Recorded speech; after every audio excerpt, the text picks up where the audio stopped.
I think you start a point guard Hmm.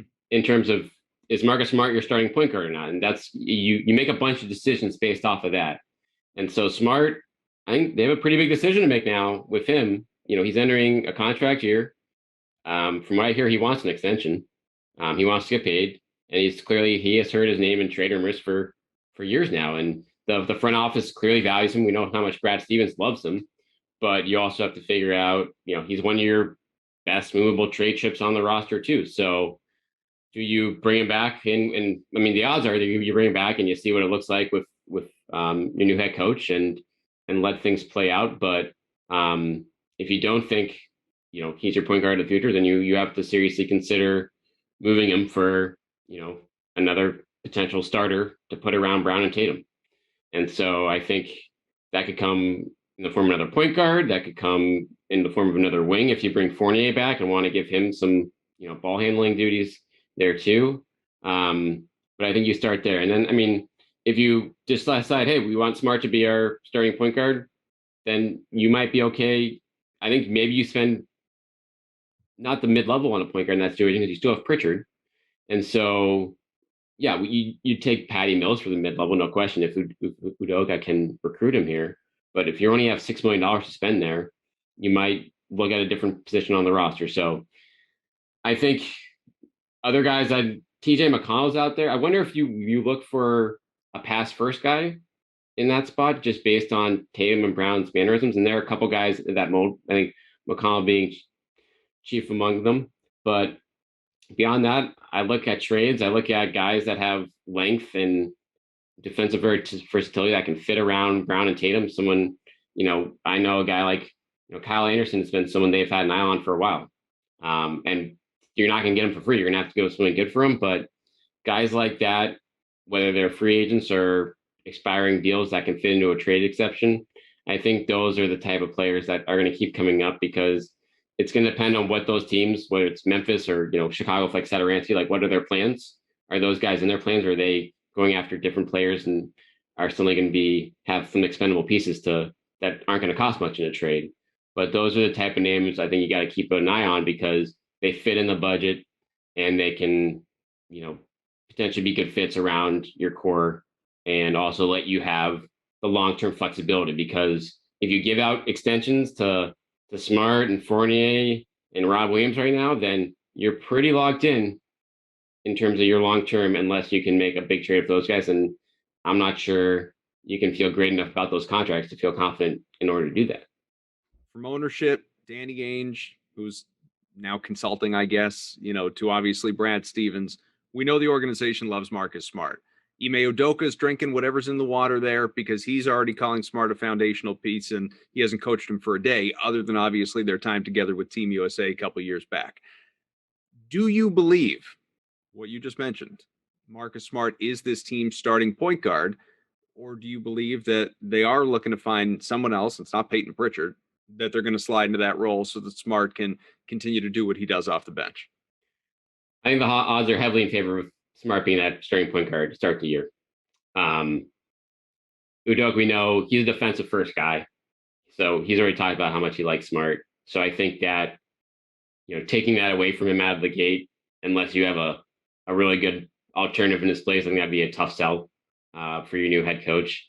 And so I think he stays. I would be surprised if they give him the extension though too, because I do think right now heading into this, I expect them to kind of keep their options open, to be honest, for the long term.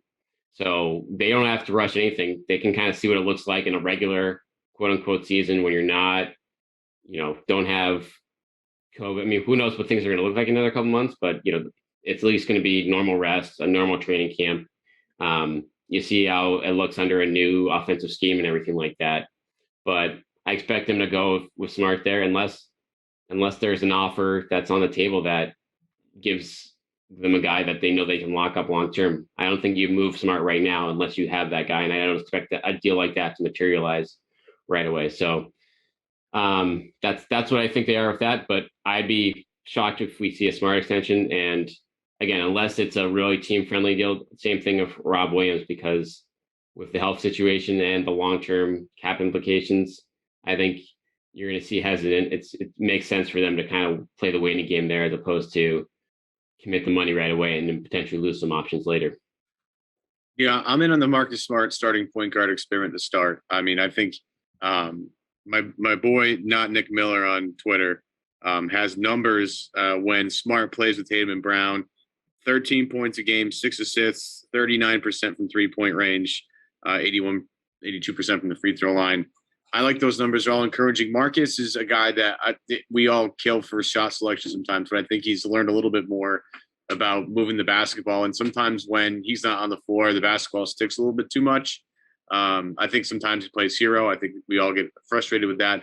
I also think that sometimes he understands his role in this whole thing, and maybe a new coaching staff, new offensive system to help unlock some things. And if you're trading Smart, right, you trade him for established vets, or you trade him for draft picks, which I don't think they would do. Like, I think this team doesn't want to get any younger.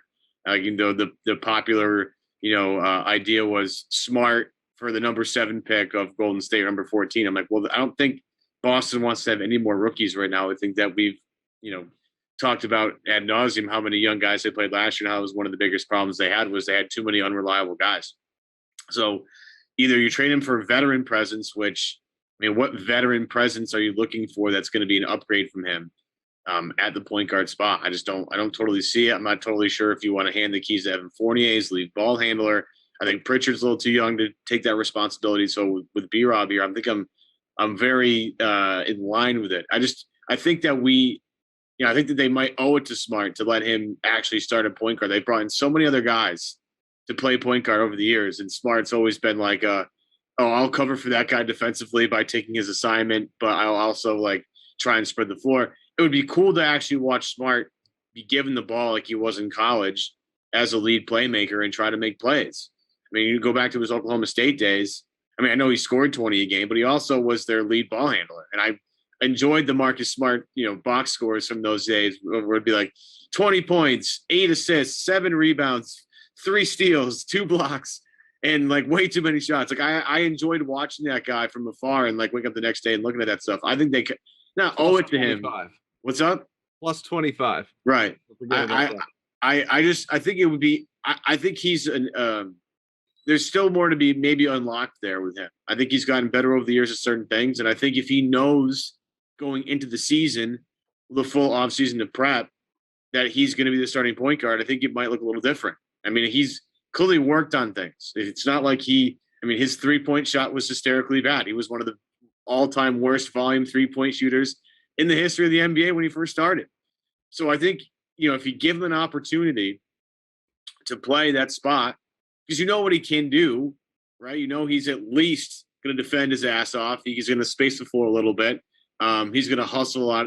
But there might be one more step to Marcus to unlock. And I think that's, if you'll find out very quickly if you really want to extend him or not, based off how the first couple of months go and how he handles the responsibility. The shot selection still is an issue, though. He has to fully embrace that role, because that's something the last couple of years where it hasn't been a step forward in that front. It's been a step backwards. Mm-hmm. And I know, and again, some of that has been roster construction and injuries than him being forced into a bigger role.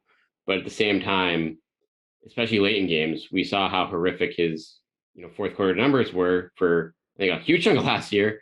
And yeah, but some of that blame has to go on him. He's not a young player anymore. He has to know what he can do and what he can't do. And when you have a couple all-stars around you, you can't try to do it all yourself, even when, they're being tightly covered. You have to figure out ways to get them the ball, or at least know that, going to the hoop is not a good shot for you in that situation. So again, if he can embrace that, to your point, Evan, and say they give him the keys and say, you're the point guard, this is your thing, take open threes, create in the pick and roll, and just work your ass off on defense. And that's what we need from you. If he embraces that, great. But if he still is trying to get up a few too many shots a game when he's shooting 38% from the field, then that might be a point where you say, it's been fun, but we're gonna have to move in another direction. We all hear about how great of a communicator Udoka is. Well, this will be the ultimate test between Damon Stoudemire and the real and Marcus Smart. I'm a good communicator. Stop shooting so much. You would think like 30. You would think the 18,000 people in TD Garden screaming at Marcus to not shoot that would be enough. Well, but, you know, but in fairness, he had Brad Stevens all those years telling him to shoot. And who's you're going to listen to, your coach or your fans? Now, if Udoka says, "All right, dial it back," he's going to have to. Hey, this is comedian J.L. Covan, best known for his impression of Donald Trump. I'm going to be at City Winery in Boston for one night only, July 26th at 8 p.m. Hope to see you there.